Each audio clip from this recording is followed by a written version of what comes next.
एक सिंपल सा सवाल है, एक क्लास में अगर 30 बच्चे हैं, टीचर सिर्फ 10 बच्चों को ही बोलने दे तो क्या सबकी बात सुनी जाएगी? नहीं ना। आज इंडिया की पॉपुलेशन 145 करोड़ से ज़्यादा है, लेकिन पार्लियामेंट में लोकसभा की सीट्स केवल 543 ही हैं। और ये नंबर कब डिसाइड हुआ था? 1970 में। तब इंडिया की पॉपुलेशन इसकी आधी भी नहीं थी। अब सीट्स बढ़ाने के लिए गवर्नमेंट एक नया प्लान ला रही है जिसे डीलिमिटेशन कहते हैं। पर सवाल ये है कि क्या ये प्लान फेयर है या इसमें कुछ गड़बड़ है। चलो सिंपल लैंग्वेज में समझते हैं डीलिमिटेशन होता क्या है। डीलिमिटेशन का मतलब होता है कॉन्स्टिट्यूएंसीज यानी कि निर्वाचित क्षेत्रों का साइज और नंबर चेंज करना, ताकि हर मेंबर ऑफ पार्लियामेंट रफली इक्वल लोगों को रिप्रेजेंट करे। अब प्रॉब्लम कहाँ थी?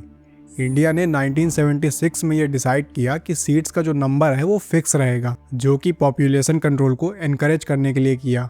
इस डिसीजन को इंदिरा गांधी के टाइम से लेकर एक्सटेंड किया गया और आगे की गवर्नमेंट्स ने भी इसे कंटिन्यू रखा, इंक्लूडिंग अटल बिहारी वाजपेयी की गवर्नमेंट। अब बड़ा ट्विस्ट यहाँ ये है कि सीट्स का नंबर जो है वो प्योरली पॉपुलेशन के बेसिस पर बढ़ता है, और अगर ऐसा होता है तो उत्तर प्रदेश और बिहार जैसे स्टेट्स को ज़्यादा सीटें मिलेंगी। वहीं साउथ के स्टेट्स जैसे तमिलनाडु और केरला को कम ग्रोथ मिलेगी, क्योंकि साउथ ने पॉपुलेशन को बेटर कंट्रोल किया। यहीं से तो मिस इन्फॉर्मेशन फैल रही है। सीट्स बढ़ेंगी तो सबको इक्वल बेनिफिट नहीं मिलेगा और ये रिप्रेजेंटेशन को इम्प्रूव करेगा, ये भी बस आधा सच है। अभी कहा जा रहा है कि इससे डेमोक्रेसी ऑटोमेटिकली स्ट्रांग होगी, लेकिन ये इतना सिंपल नहीं बल्कि काफ़ी ज़्यादा कॉम्प्लिकेटेड है। अब मेन कंसर्न क्या है?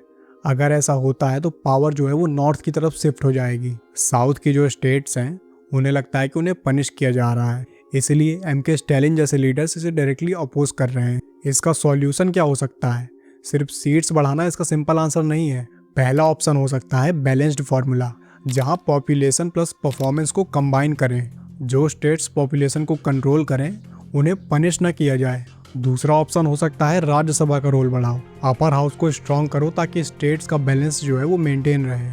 तीसरा ऑप्शन हो सकता है ग्रेजुअल इंक्रीज, यानी कि सीट्स को एक साथ बढ़ाने की जगह थोड़ा थोड़ा करके टाइम के साथ बढ़ाया जाए। डेमोक्रेसी सिर्फ नंबर्स का गेम नहीं है। अगर सिर्फ पॉपुलेशन पावर डिसाइड करेगी तो क्या जो स्टेट्स बेटर कर रहे हैं उनको लॉस हो जाना चाहिए? और अगर बैलेंस नहीं रहा तो क्या इंडिया एक स्ट्रॉन्ग यूनाइटेड कंट्री रह पाएगा? सीट्स बढ़ाने का प्लान सिंपल लगता है, पर इसका इफेक्ट पूरा देश बदल सकता है।